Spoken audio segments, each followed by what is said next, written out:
Good evening, everyone. This is Dr. Vallejo, Daddy Grace, coming to you live all the way from the DMV. Yes, indeed, man. I'm riding down Benning Road, enjoying the scenery. Headed back into Maryland. About to go in a little bit. I'm going to stop at the liquor store in Kenland, Palmer's Liquor. They're open on Sundays. I'm going to get me a 12-pack of cold ones, and I'm going to take it in. Check this out, man. It's time to drop another video. You know, this one right here, you know, it's a lot going on when it comes to all of the protests and things like that. And I have other videos that are related to that. But right now I wanted to just talk about a topic that is like just one of the trending topics. And that is 6ix9ine, the rap dude with the rainbow hair. I remember when I first saw him, I thought he was gay or something. 6ix9ine and rainbow hair. And I never heard of his music. You got to realize I'm in my 40s, right? So I got kids that listen to NBA Chopper and the dude that sing the box. They know Travis Scott. You know, and they knew who 6ix9ine was. I don't really think they listened to his music, but I don't listen to that. You know what I'm saying? Like, I listen to old school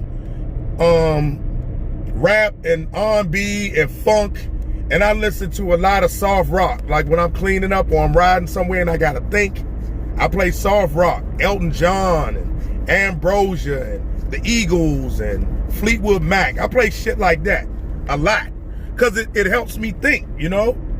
So I don't listen to that shit. But this guy has so much shit going on that his presence online, as far as I know, was bigger than his music. But they say he has a lot of views and streams. But you know, he's a controversial dude. So I recognize that, and you know, I checked out some things, and you kind of, you know, when I first saw him, he had a lot of Bloods with him. He was a Blood, but I was like, why do we got on a green sweatsuit and rainbow hair, but everybody else got on like white tees, black tees, jeans, and red flags? So I'm like, you know, how is this Mexican dude with all these blacks with rainbow hair? I thought that was weird anyway. Okay, as time goes on, now we all know the goddamn story. You know what I'm saying? The dude was a little nobody in the hood who wanted to be somebody. He was wearing all of these weird ass clothes that said like HIV positive and gay power and, you know, just weird shit. Like, go look that up. They said that he used to make videos like of him freaking or having sex or giving women head or getting head from females, and, you know, just weird videos, sexual videos, pranks and some other things. So he already was on top of his knowledge of how important the internet is. And, you know, they say he started selling the little drugs.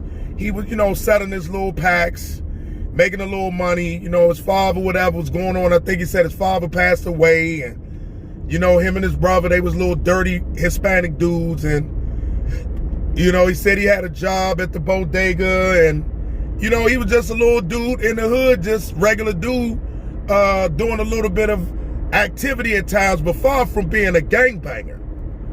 And supposedly he got with a different group, Scum Gang or something, and then he got the rapping, and they thought he would make a good rapper because of the look he had. So that wasn't even really his idea. Anyway, to make a long story short, I'm just giving you a rundown of the story.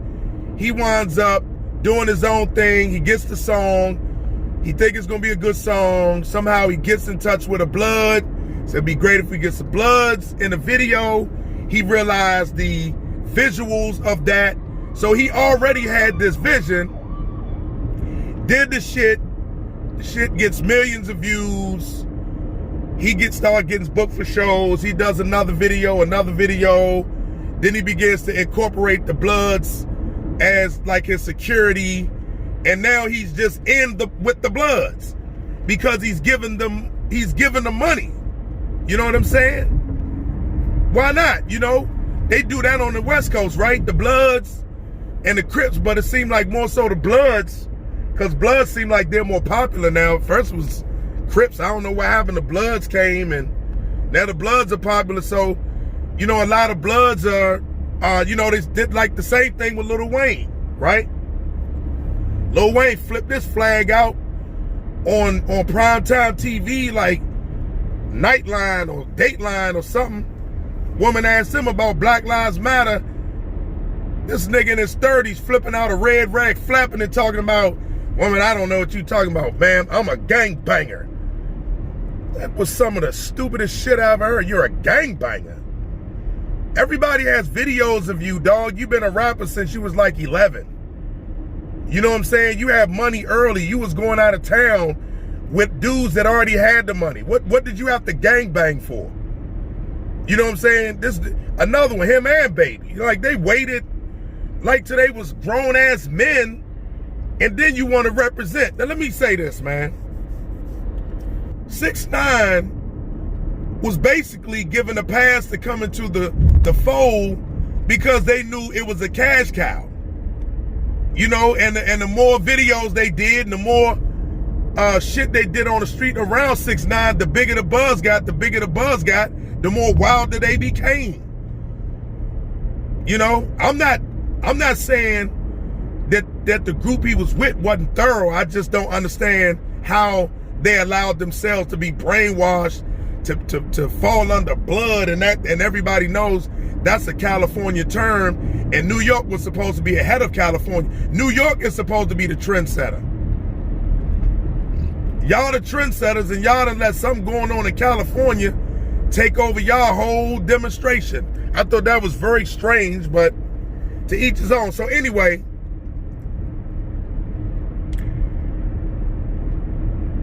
he doesn't know these guys, man. Them dudes don't really know each other, man. And, you know, the dude was paying money, paying dues. Everybody know he was paying his way, paying them for security. He even said it. He said, man, if I get 150 for a show, I would take 80 and I would get him 70. He said, you know, I may take 80, I get him like 70. And I give it to whoever is in charge, and then they split the money amongst the group. They took advantage, man, as they should, right? Because if it wasn't for us, you wouldn't be able to move around. You know, he from the hood, but like not really with the bang activity. You know what I mean? And you get with some dudes and they do all that cruddy shit to you. You know what I'm saying? That here you are, you're paying these motherfuckers. You're giving them money. You helping them buy Porsche trucks and shit off your money. And then the minute the money is slows down for them, or you try to do something different with your business, niggas come rob you and smack you with the pistol. You see?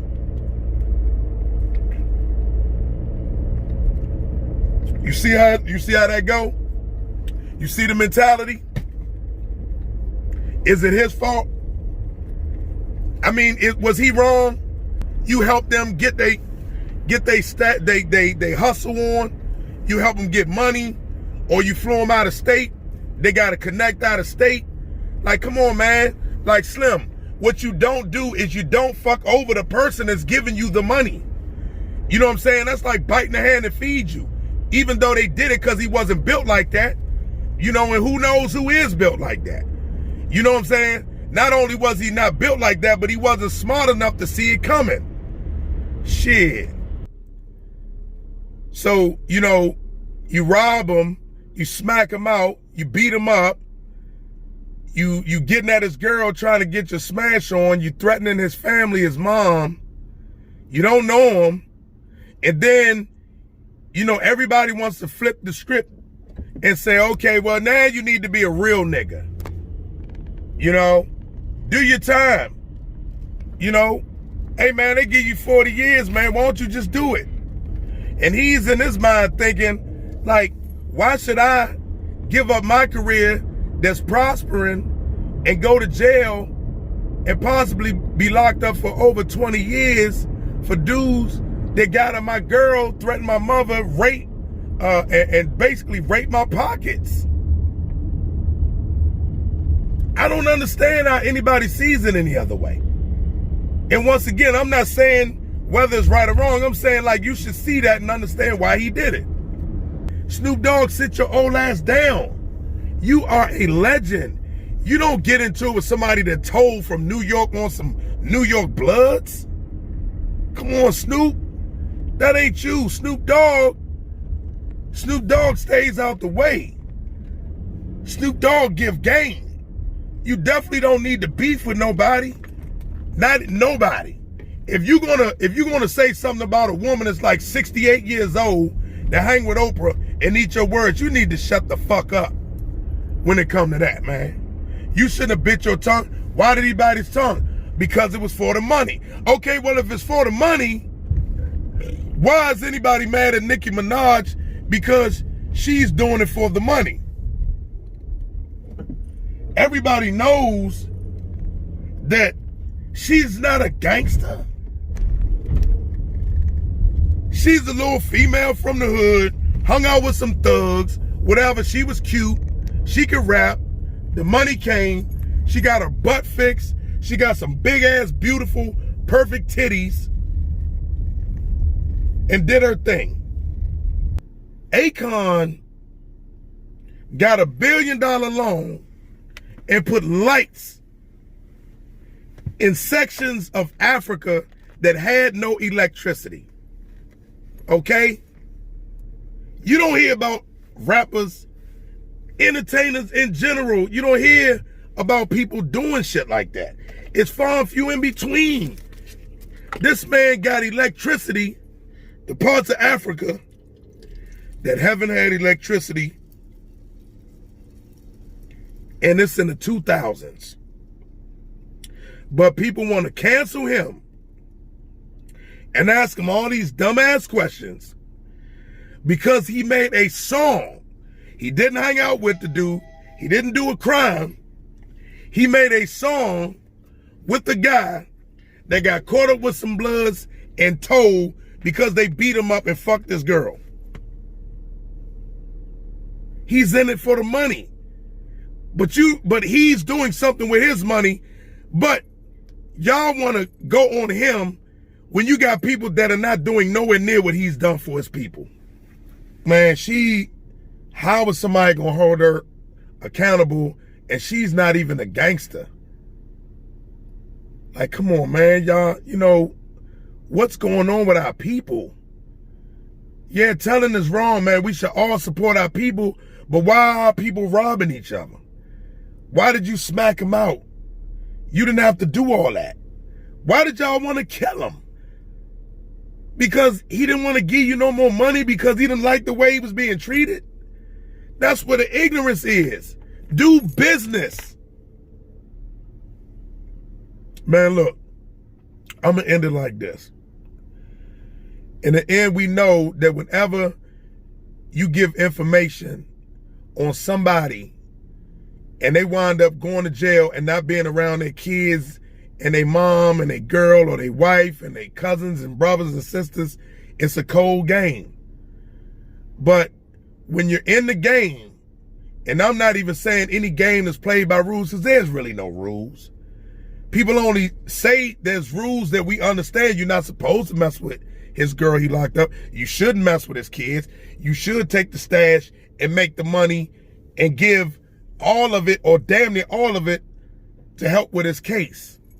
It's a lot of rules, but we don't follow them, and none of them really matter. And a person can say it. Nobody really cares about that, but you don't tell. Even if the person is 100% out of pocket wrong and did the crime. That don't add up. That's all I'm saying. I'm not condoning it, but I'm just looking at it from a big picture as an adult male that's in his 40s. Some of it ain't adding up, man. It ain't adding up. So how do I feel? Well, I feel Nicki Minaj was smart to get her money.